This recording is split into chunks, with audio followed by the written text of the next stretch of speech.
Fredonia into in terms of the reservoir forest. And so I looked at a couple of different options over the last few weeks. And I think there's a lot of opportunity to work with Chautauqua Watershed Conservancy and other stakeholders in the region to make this happen. And there's quite a bit of a disparity in some of the estimates I've come across. So based on like a 500-acre block of forest, these types of programs can bring in $10,000 or $300,000 a year, which is a pretty big gap, right? But even if you look at $10,000 a year for a 20-year lease or a 40-year lease, that's $200,000 to $400,000, and so that's at least equivalent to what the village was projected to get from the timber harvest as proposed, right? So there's still money to be made, at least equaling out the idea of a timber harvest without going in and cutting trees and, like I had mentioned, preserving the character of that forest. So there's a number of different things to consider. Because the village is a municipality, it's kind of a little bit different than a private landowner or an industry, so there might be something to consider there, which might make like a special arrangement with a subsidiary nonprofit or something like that necessary to make that work. The village must be or the property must be unencumbered, so no easements, and the property needs to own all the oil, gas, and mineral rights.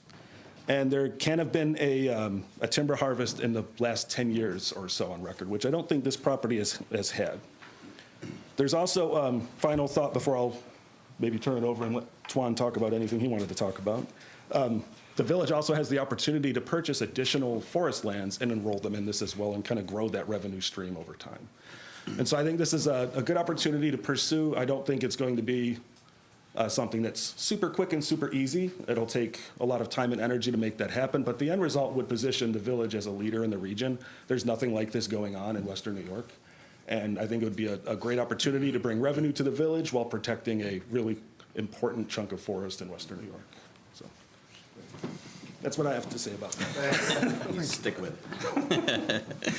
Well, thank you for having us. I'm Tuan Leaners. I'm the Director of Conservation for the Chautauqua Watershed Conservancy. And yeah, we had a wonderful meeting a few weeks ago, and we talked about a million different things, it feels like. But I think for me, one of the big takeaways was really that timber sales obviously are a done deal around here. Everybody does them, right? But not every property is created equally, and it seems like this particular property has its own set of challenges in terms of potential for erosion and landslides and all that. And one of the things that always pops in my head first is that it's not just about the timber that you can potentially harvest, but the impact goes far beyond that. You have to create skidder trails, you have to create logging roads, you have all kinds of long-term impacts on the terrain that are not necessarily offset by the sale of just a few trees. And in a way, once you create that infrastructure to take the valuable lumber off, it almost doesn't matter how many trees you're taking at that point because the infrastructure is already there. You did the impact. You have the equipment going across these pretty steep slopes, which really make the whole area increasingly erosion prone.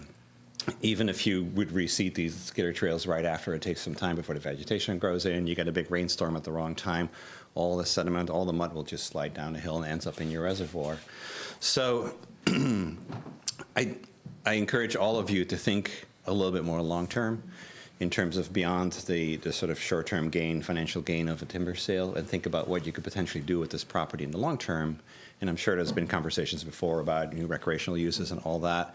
It just feels like timber sales are not necessarily compatible with recreational uses. The impact that you'll have, the visible impact, the aesthetic impact that you'll have on the landscape after you've done a timber sale leaves a very different landscape behind than if you would let these forests actually grow and mature.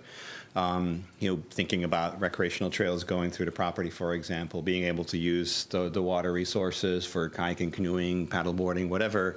It's just a very different experience if you have a forest that's damaged. It's got skidder trails and logging roads coming down the slopes as well. So given where the county is right now and the major impact that is being seen by tourism and also the major support that's there for tourism, it feels like there's some other alternatives that could be pursued, explored, potentially in unison with a carbon sequestration plan where you have forests that you protect. You would actually generate revenue by not cutting trees, because that's really the whole purpose of these carbon sequestration plans, is that it's trying to protect land from getting cut so that the trees can grow bigger, and those bigger trees will just then absorb more carbon, which, like Jonathan was saying, other industries will pay into to offset their own personal impacts on the environment. So it's kind of an interesting concept that's not really used around here a whole lot, but it's big globally. It's a really big market, and I think that there's real potential in exploring that, at least to see what the opportunities are, to see if you can enroll the property into a carbon sequestration program. But it feels like the property is just so teed up for recreational opportunities. It's a central location. It's sort of accessible from a lot of different areas. Correct me if I'm wrong, but I believe that much or of all of the Village of Fredonia is in an environmental justice area. So there's grant funding available to actually produce resources, outdoor resources for communities like this one. So there's actual money available to develop these kind of efforts. I'm one of the vice chairs of the Chautauqua County Greenway group. We have all these different outdoor activity groups that are coming together, and we have an increasingly solidified push for recreational uses and trail purposes. And we now have the infrastructure to sort of reach a huge audience out there for people to actually, promote these kind of resources as well. There's opportunities for commerce around there. I've been working a lot in the city of Jamestown on the Chautauqua River, and in the last summer, we've had pop-up kayak rentals showing up in places that were never there. There's people that are actually taking advantage of these opportunities and building new economic opportunities that weren't there before the river was even kayakable, before the parts of the lake were actually accessible like that. So there's a countywide push for those kind of initiatives. So it seems like a really great time to explore this and see if this is an opportunity to just kind of wrap that in there. And, if a carbon credit program, for example, would not be a good fit for this particular property, I can tell you that the Chautauqua Watershed Conservancy would be really interested in working with the village as well to put conservation easements on the property so that the intended purpose of this forest, this entire area, will stay protected, that we would monitor that. So if the sort of overall interest will be that this is an area that's better off being developed in a different way than as a production forest, that's something that we can work with you, provide expertise, but also can help you with the easements and all that's needed there. Board, any questions? Who determines if an area is eligible for that carbon sequestration program? Who makes that determination? It depends on the different programs that you might be enrolling in. They'll probably do a remote sensing assessment, right? So you'll have to enroll in a program, and you can probably try different programs to see what they have to offer. And the organization itself will then provide an assessment based on the information you provide. They'll do a remote sensing access. I don't think there's any company close enough by that they would actually send people out to come and ground truth it. But they will look at historical coverage, satellite coverage, to see when the last time it was timbered, and that's also how they will continue to actually track the progress of the property, and that's also how they will ultimately assess how much carbon you're actually sequestering over this time, and what then gets translated into how much your payment will be. Yeah, and that's the company Land Yield is where I got the $10,000 figure, and that was just through some automated function on their website where put in 500 acres of forest, typical Western New York forest, and it spit out 11,000 to 15,000 a year. And that's based on Western New York typical forest. This property isn't. There was a lot bigger trees than you typically find in most of our woodlots. So that's why that disparity between $10,000 and $300,000 is kind of so wild. You really just don't know. The other entity that I've worked with, I used to work for the Chautauqua Watershed Conservancy, and it was probably 2017. We were looking into doing this with their preserves. And at that time, I was looking at Forest Carbon Works, and they had quoted me between like $200 and $600 per acre per year. So it really depends on the property. It depends on the size of the trees, and like Juan was saying, they're going to use satellite imagery, and they're going to go look at historical imagery to kind of calculate that. So after they did that, would they give us an estimate of a roundabout figure of what we could expect then? Yeah. Yep. Yeah, and it's a free and fairly quick process to enroll, and it doesn't mean you're tied to any of these companies. You can try a few different ones and get different quotes as well. And what ended up kind of stopping the Watershed Conservancy from doing this is you have a couple of properties that have a gas well, and you have other properties that have easements, and I think for Forest Carbon Works, you had to enroll all of the property that you own into this program. And so that's where with the village, you might need to create a nonprofit that owns the forest, and then that nonprofit gets the annual funding from the carbon program and then sends it on to the village or something, kind of unique idea or framework like that. And these are programs that require you to enroll for decades. I think it's 40 years for, The land yield was 20 years without timber harvest at all, but they have required a 40-year commitment. right. So, I mean, So you would be locking your property in for that duration, and there are penalties if you would pull out sooner than that, because they will actually, like, they'll ding you for the amount of carbon that they will not be actually generating at that point. And yeah, so one of the challenges for the Chautauqua Watershed Conservancy, for example, is that we essentially do the same thing. We're protecting land, which is sequestering carbon, but these commercial firms are less interested because they're looking for properties that are at risk of being logged. And so we're not planning to log our preserves, so they know that those properties are secured in perpetuity really already. And they're freebies, they don't have to pay us to do it because we're doing it anyway. But this is really meant to be an incentive for people who are thinking about logging, but may not realize there's other ways of to generate revenue from the same property by actually protecting it for 20 to 40 years. And you can extend that period. Usually there's a 5 or 10 year increments that you can extend that. So if we got, let's say that the village at some point decided to do that, would that, let's say we're for 40 years, will that preclude the village from selling the property? And if they did, or were able to do that, then whoever bought it would have to abide by the same, would that work Yes, that way, that's- or are you not believe able to so, sell and then it? if you would sell it to someone who is not willing to abide by those rules, then you as the owner would probably have to pay the difference because you essentially pull out of the program early. Yeah, so it's like a conservation easement. Like if we put a conservation easement on the property, we don't own the property, we just make sure that it's being maintained in perpetuity the way we'd like it to see and how the owner has actually wanted it to be. And that easement travels with the real estate, so if that person would sell it, whoever buys it ends up having to abide by the same easement rules as well. Yeah. Thank you. Yep. Thank you, gentlemen. Anybody else? Regarding the carbon sequestration program, would the village potentially be a leader or a trailblazer in this effort? Absolutely. Yep. Yes. There's a newer program from the Nature Conservancy, the Family Forest Program, that's just launched, and I've just heard from a few people that they're starting to enroll in that. It's a similar program, it's slightly differently focused. But yes, this would be a real interesting sort of test case, and I think it would set a really exciting example for other Yeah. people who are in the same boat. Yeah. Just to add to that, the timber market's down in the dumps right now, so it's really the worst time ever to consider a timber sale, unfortunately.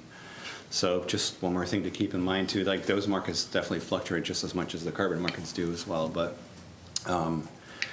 here you're locked into a program that will guarantee your revenue for whatever program you pick, 20 to 40 years. Yeah. Yeah. Thanks. Anything else? Thank you, gentlemen. Appreciate it. Thank you. You reaching out. Thanks. Thanks. We have the approval of minutes, please. I don't think we did roll call, did we? Pardon? We need to do roll call. Oh, okay, sorry. Trustee Esperson? Here. Trustee Brockler? Here. Trustee Syracuse? Here. Trustee Wendell? Here. Trustee Twitchell is off tonight. Approval of minutes. Whereas members of this board have read the official minutes of the Board of Trustees regular meeting of November 10th, 2025, and be it resolved that the board hereby approves the minutes as entered into the official minutes, and be it further resolved that the reading of the minutes be dispensed with. And second. Trustee Esperson? Aye. Trustee Brockler? Aye. Trustee Syracuse? Aye. Trustee Wendell? Aye. Thank you. This is the portion of the meeting that is for public comment. Any member of the public wishing to speak, once recognized, shall stand at the microphone, state their name. Speakers will be allowed 3 minutes of speaking for themselves, 5 minutes of speaking on behalf of a legitimate group. I will ask the speakers refrain from remarks that are in poor taste, slanderous, or not germane to any action taken or contemplated by the board this evening. You have a list? He wants to go last. Okay. Josh Seibart.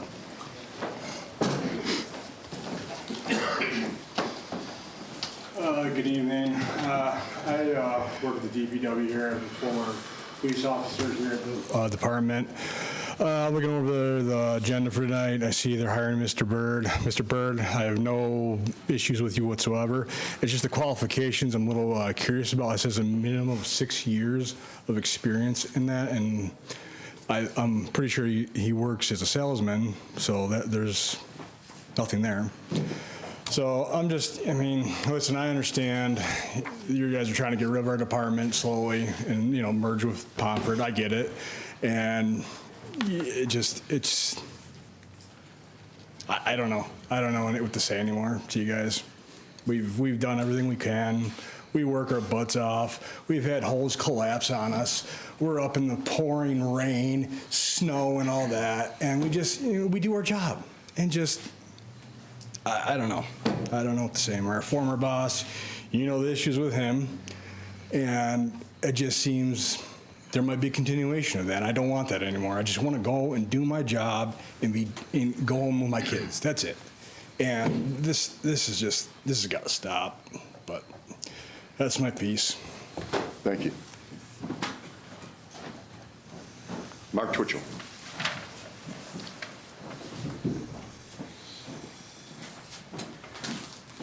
Thank you. A couple things. First, I just noticed on the agenda tonight that the PPD contract is to be approved at a rate 20% above the costs of operation and the 20% above the, I'm sorry, 20 cents above the cost of operation and the amount of water going in. Well, that 20 cents, I don't understand that. I'm sorry. I was told previous PPD contract presentations contained a dollar and cents amount.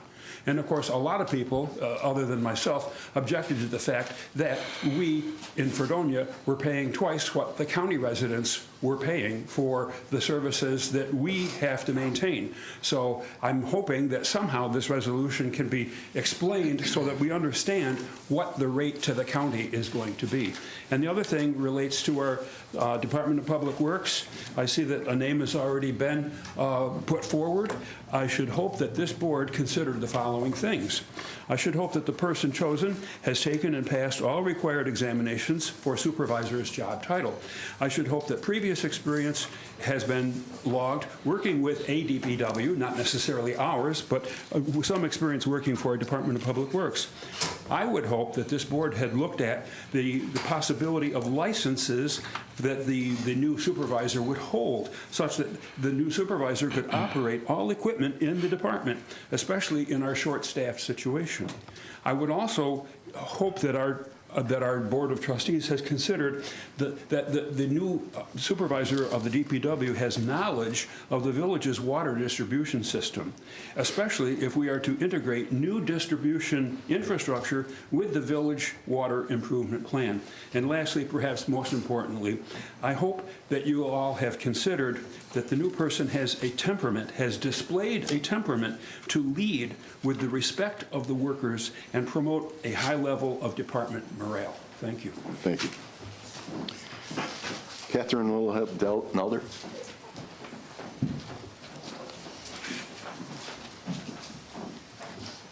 I am here to make a suggestion about a new public DPW supervisor. At the 1027 meeting, we went over some financial issues with the village. And no, I don't have a college degree in finance, but I was a licensed stockbroker and head of a margin department at the age of 20, taught by the seat of my pants. So yes, I do understand financial statements. And from what I've gone over, and granted this is not an educational opinion, it's my own, the village will not have enough revenue to cover their expenses without a significant tax increase within the next 5 to 10 years. They've already had a significant tax increase. Revenues from forestation would be wonderful. We could use all the new revenue we can get. However, the issues are water and sewer, losing money nearly every month on both.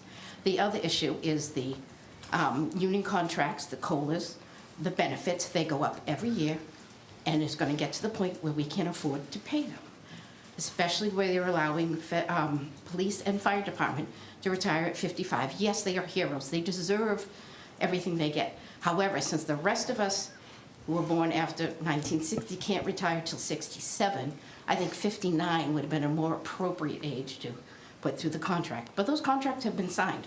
Unfortunately, they were signed before the trustee vote, but the trustees did vote for it. And the third issue is the legal fees. This village has incurred legal fees more than's been budgeted, and it will continue to incur legal fees because this village is not in compliance with New York State accessibility laws or the ADA. Thank you. Thank you. Sam Drayo.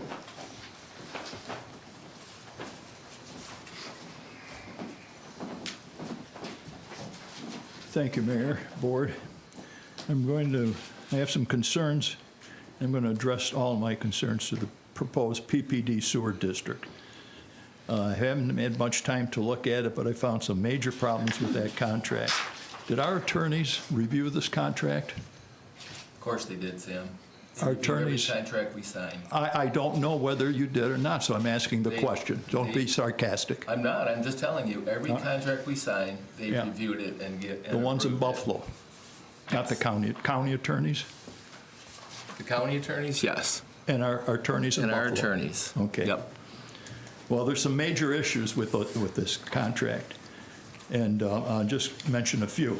Paragraph 3B of the proposed contract says the rate will be 20 cents in addition to operational costs then in effect, which the contract states is $2.90 per thousand, yielding a rate of $3.10 per thousand.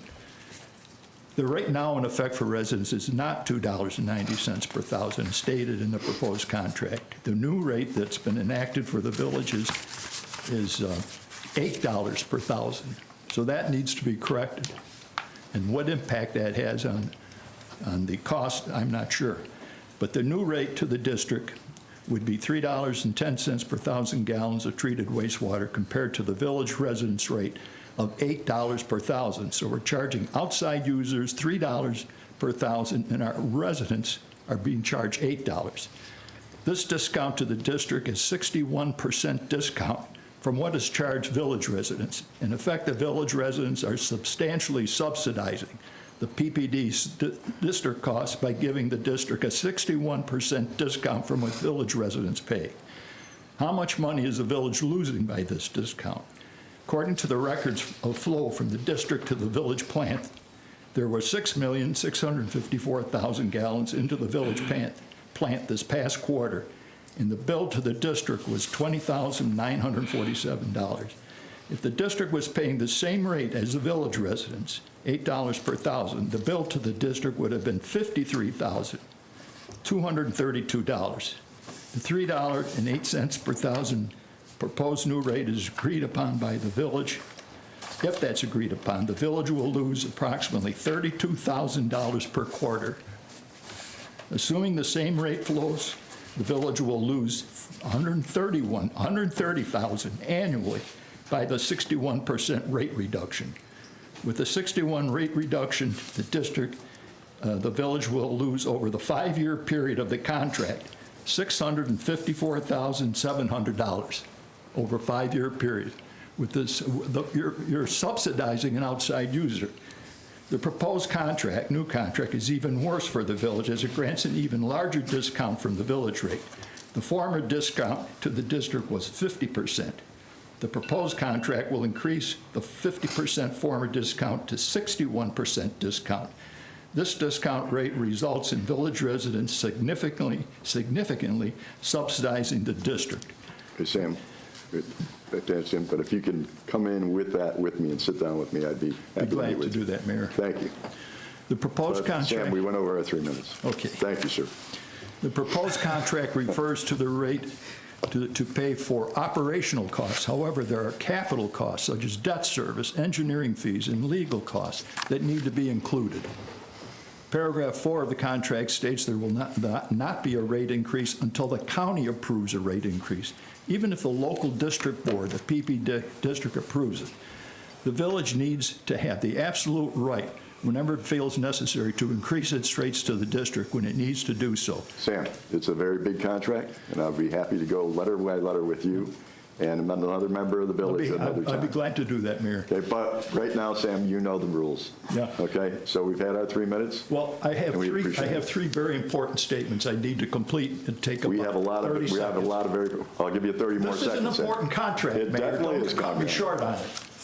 The contract needs to be clear that the district is responsible for any violations of the agreement or the rules and regulations to pay damages, whether the damages are intentional or neglect. It only mentions intentional violations, but the negligent violations, they need to be held responsible.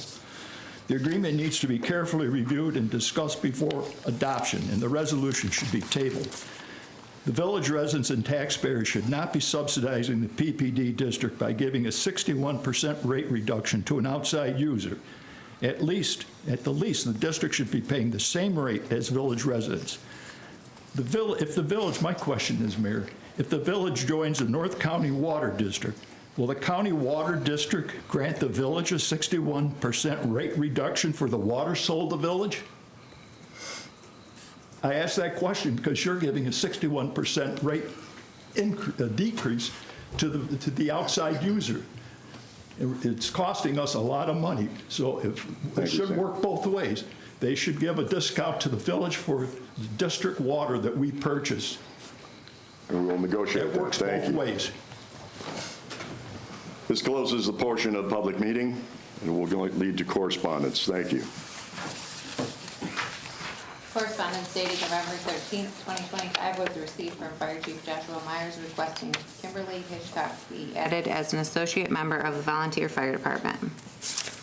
Be it resolved that the name Kimberly Hitchcock be added as an associate member of the Volunteer Fire Department Incorporated. Second. Trustee Wandel?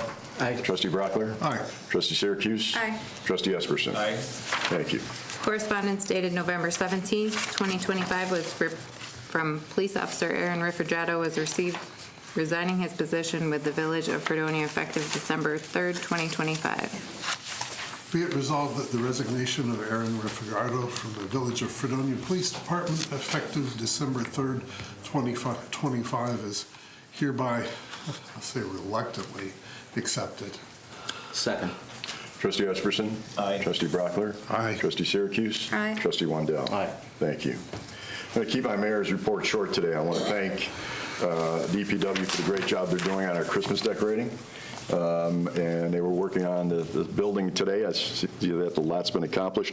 I want to thank Embrace Fredonia and also Trustee Esperson, who spent Saturday decorating part of the downtown as well. They do a great job of making our village look very nice for the holidays.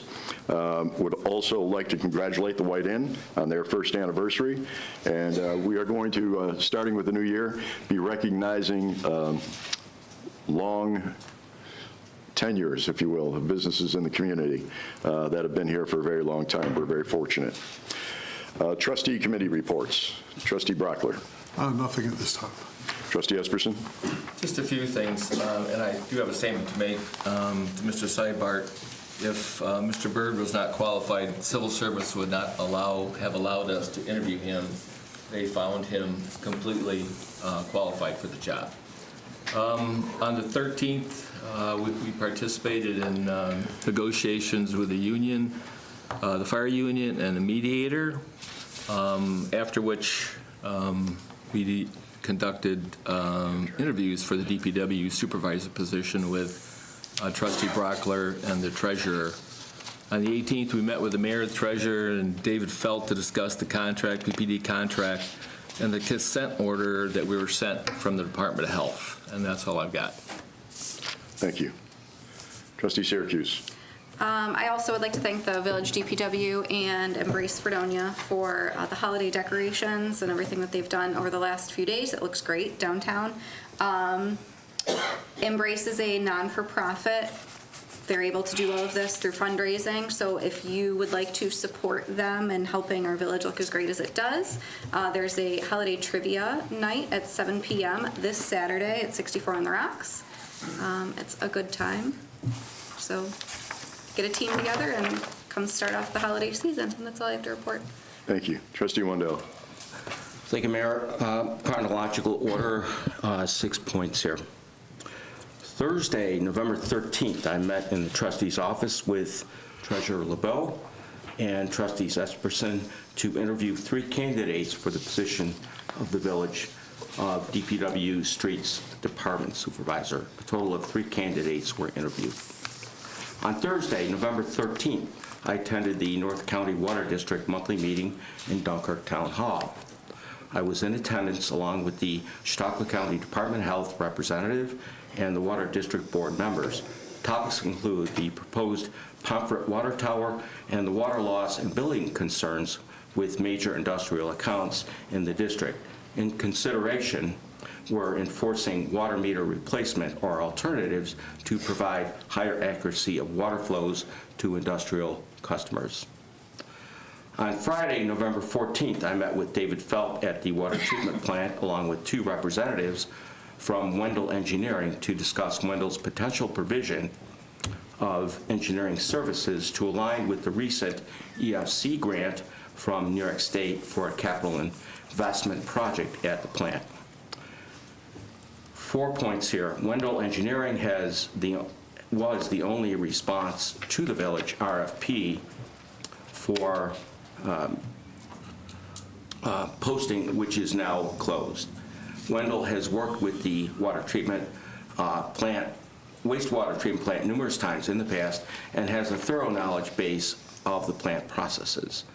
Third, a list of capital projects was jointly contributed and agreed upon to initiate them. This will be confirmed by the village board. And fourth, in addition, Wendell has experience and keen insights on developing grant funding opportunities, thereby providing that level of support and successful grant awards. On November 18th at Village Hall, I met with Mayor Mike Ferguson, Trustee Esperson, Treasurer LeBeau, and Wastewater Treatment Plant Supervisor David Felt to discuss the following. 3 points. Number 1, upcoming PPD contract details, the wastewater treatment plant contract proposal with Wendell Engineering, and finally, the Chautauqua County Department of Health Water Department consent order. Number 2, the county issued consent order was reviewed and then allowed to finalize and signed and returned to the Department of Health office that week. Number 3, in summary, the consent order itemizes project action plans to address both current and long-standing citations issued to the village for nonconformances with the existing water treatment plant and reservoir. On November 18th, a personnel meeting took place to interview for a part-time village clerk position. 2 candidates were interviewed for consideration. And lastly, on November 19th, I had a joint telephone discussion with 2 Labella Engineerings regarding the water treatment plant backup generator project, which I've been working on. The engineering details for the plant electrical loads show that the existing unit is undersized for any long-term operation. A suggestion was surfaced by Labella to update sizing and specs. We both have homework and expect to meet again potentially this week to continue dialogue and to close this project out. That's it, Mayor. Thank you very much. Before we move on, I do want to thank the many food banks that we've had, multiple churches, we've had school, we've had students. I know Fredonia State has been working on them as well. Obviously, this is a tough time, not only for people who cannot afford the meals, but also for people who can or have been able to in the past. With Thanksgiving coming up, and we're all out and about shopping, I ask that you consider maybe picking up a little something extra. I know local grocery stores and some of the other stores in town do have programs where you can donate or donate a bag or monies that can go to area food banks, not just for Thanksgiving and Christmas, but I have a feeling we're going to be needing it for a while. So thank you to those that spend their time and their efforts to feed our community, and it's greatly appreciated.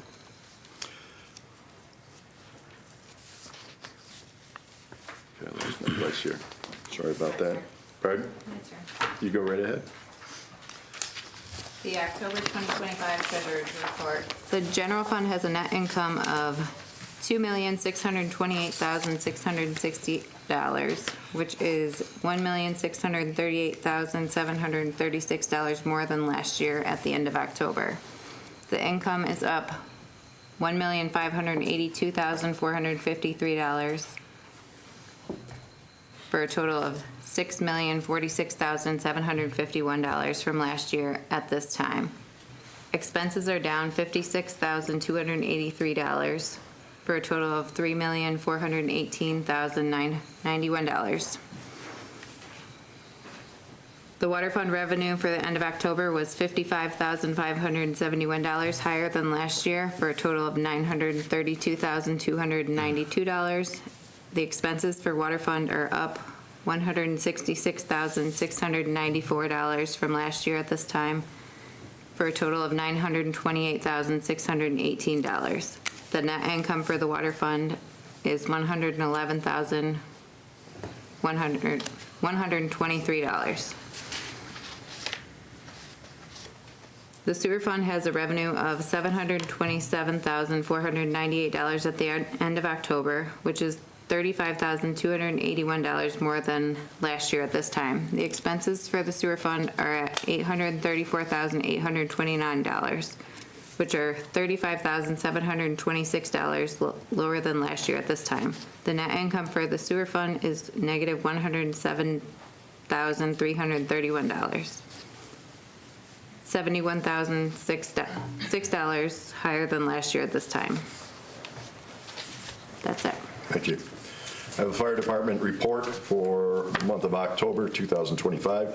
Dear Mr. Mayor and members of the Board of Trustees, Fredonia Fire Department responded to 217 calls for service during the month of October 2025. 146 were emergency medical service calls. 155 were pre-hospital care reports. 108 EMS transports.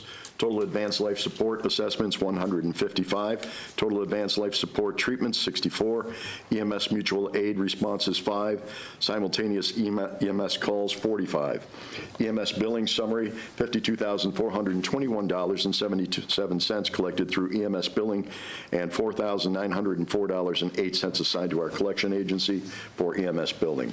And a detailed breakdown of the above information is included in the attached report. Please feel free to contact me with any questions for clarification. Respectfully submitted on November 14th, 2025 by Joshua T. Myers, Chief of the Department, Fredonia Fire Department. Thank you, Chief. Okay. With that, we'll move on to resolutions. Whereas the village requires repairs to one of the boilers located in Village Hall, and whereas Gugino Plumbing and Heating, Fredonia, New York, has provided a quote in the amount of $1,446 to replace the inducer on boiler number 3 to the fire rate unit, and whereas the repairs are necessary for the village's purpose, therefore be it resolved the board authorizes Gugino Plumbing and Heating to replace the inducer on boiler number 3 in the amount of $1,446. Second. Trustee Esperson. Aye. Trustee Brockler. Aye. Trustee Syracuse. Aye. Trustee Wendell. Aye. Be resolved, the travel request of Chief Myers, or Fire Chief Joe, Be it resolved that the travel request of Fire Chief Joshua Myers for the truck committee to travel Wyoming, Minnesota, for the purposes of final inspection of Tower 18 is hereby approved in the amount not to exceed $1,088. Second. Trustee Wendell. Aye. Trustee Syracuse. Aye. Trustee Brockler. Aye. Trustee Esperson. Aye. Be it resolved that the request of probationary firefighter Bryce Fisher to attend Erie County EMS paramedic program beginning January 5th, 2026 through November 5th, 2026 at the Commerce Campus, Amherst, New York is hereby approved in the amount not to exceed $5,000. Second. Trustee Wendell. Aye. Trustee Brockler. Aye. Trustee Esperson. Aye. Trustee Syracuse. Aye. Thank you. Be it resolved that the request for probationary firefighter Rion Martin to attend the recruit firefighter training program beginning on February 9th, 2026 for 15 weeks at the Academy of Fire Science in Montour Falls, New York is hereby approved in the amount not to exceed $3,426. Second. Trustee Wendell. Aye. Trustee Syracuse. Aye. Trustee Brockler. Aye. Trustee Esperson. Aye. Whereas the village is required to submit a request for proposal for engineering services for the water project, and whereas the village has prepared the request for proposal for the engineering services according to New York State Environmental Facilities Corporation funded projects guidelines standards, therefore be it resolved the board authorizes the treasurer to follow NISEC FC guidelines and issue the request for proposal. Second. Trustee Esperson? Aye. Trustee Brockler? Aye. Trustee Syracuse? Aye. Trustee Wendell? Yes. Aye. Be resolved that David Berg of Fredonia, New York is hereby appointed to the position of Department of Public Works Supervisor effective December 8th, 2025, for an annual salary of $57,000 and benefits that are found in the department head agreement and adhering to all civil service rules and regulations. Second. Trustee Brockler? Aye. Trustee Syracuse? Aye. Trustee Wendell? Aye. Trustee Esperson? Aye. Whereas the Village of Fredonia has been awarded a grant through New York State Environmental Facilities Corporation for engineering planning grant at the wastewater plant. And whereas the village submitted requests for qualifications for engineers for the services to move forward with the grant. Whereas the village did not receive any proposals during the time frame allotted, but did receive a proposal from Wendell Companies, Williamsville, New York, in the amount of $60,000, who has performed other engineering services at the wastewater plant. And whereas the services that Wendell Companies has proposed are satisfactory to the grant through EFC, therefore be it resolved, the board authorizes the mayor to accept the proposal from Wendell Companies to perform the engineering services at the wastewater plant in the amount of $60,000. Second. Trustee Wendell? Aye. Trustee Syracuse? Aye. Trustee Brockler? Aye. Trustee Esperson? Aye. Whereas the village operates a sewage treatment plant located in the town of Dunkirk, New York, which has extra capacity, and whereas the Pomfret, Portland, Dunkirk Sewer District collects sewage from its users but does not have treatment infrastructure, whereas an agreement to process the sewage of the district would generate revenue for the village, providing a much-needed service to the district, whereas the parties are authorized to enter agreement pursuant to General Municipal Law, Section 119A, County Law, Section 265, and District Resolution, whereas agreement is outlined as follows. From January 1st to December 31st, 2054. PPD responsible for its maintenance of lines and equipment. PPD will be charged a rate of 20 cents over the base cost, or the cost based on flow services, sewer flows to the plant, and the operational cost. Terms of terminating the contract for both parties. Violations of the contract. Payment terms plus interest. Now therefore, in consideration of the agreement, all parties agree to the satisfaction of past due invoices by the PPD to the village. We resolve the mayor is hereby authorized and directed to sign the amended sewage treatment services agreement with the Portland, Pomfret, Dunkirk Sewer District. Second. Trustee Brockler? I was in favor of this at a somewhat higher rate. I feel like that we're being held up over the past due amounts that they owe us, which they really should have paid us. And I certainly hope they're being, that they're paying interest on said amounts. I'm going to vote no. Okay. Trustee Esperson? Aye. Trustee Syracuse? Aye. Trustee Wendell? Aye. Is there any reason to go into executive session, ladies and gentlemen? Well, we have a walk-on, I'm sorry. We do have a We have additional, yes. Be it resolved that pursuant to Section 5520 of the Village Law, the following budget transfers are hereby approved. 2,000 from A8010.1 zoning personnel to A8010.41 zoning supplies. $500 from F8340.1 distribution personnel to F8340.49 distribution maintenance equipment. $2,600 from F8340.43 distribution travel training to F8340.41 distribution supplies. $2,000 from A1410.1 clerk personnel to A1210.42 mayor utilities. $3,000 from F9055.8 New York State Disability Insurance to F8340.44 distribution contractual. Second. Trustee Wendell? Aye. Trustee Syracuse? Aye. Trustee Brockler? Aye. Trustee Esperson? Aye. Be it resolved that Michaela Yaklon, Dunkirk, New York, is hereby approved to the position of part-time village clerk effective December 1st, 2025, at a rate of $18 per hour. Second. Trustee Esperson? Aye. Trustee Brockler? Aye. Trustee Syracuse? Aye. Trustee Wendell? Aye. I will be recusing myself from the next vote. Okay. Whereas the Village of Fredonia and the Fredonia Professional Firefighters Association Local 2931 are parties to a collective bargaining agreement that expired on May 31st, 2025. Whereas the Village of Fredonia and the Fredonia Professional Firefighters Association Local 2931 engaged in bargaining and mediation to reach a successor agreement. Whereas the Village of Fredonia and the Fredonia Professional Firefighters Association Local 2931 reached a tentative settlement on November 13th, 2025. And whereas the parties' tentative settlement was ratified by the union's membership and is subject to approval by the Village Board of Trustees. Now therefore be resolved that the collective bargaining agreement between the Village of Fredonia and Fredonia Professional Firefighters Association Local 2931 for the period June 1st, 2025 through May 31st, 2028 is hereby approved by the Village Board of Trustees. Be it further resolved, the mayor is hereby authorized to execute this agreement. Second. Trustee Wendell? Aye. Trustee Syracuse is against. Trustee Esperson? Aye. Trustee Brockler? I've been pretty clear that I wanted to see at least one pay period, 1 year with a 0 in this, and I just can't vote for it the way it stands. So I'm going to vote no. Okay. With that, ladies and gentlemen, is there any reason to go into executive session at this time? Yes, to talk about contractual issues. Okay. Can I have a motion to end the session? I make a motion. I move that we enter executive session. Trustee Esperson? Aye. Trustee Brockler? Aye. Trustee Syracuse? Aye. And Trustee Wendell? Aye.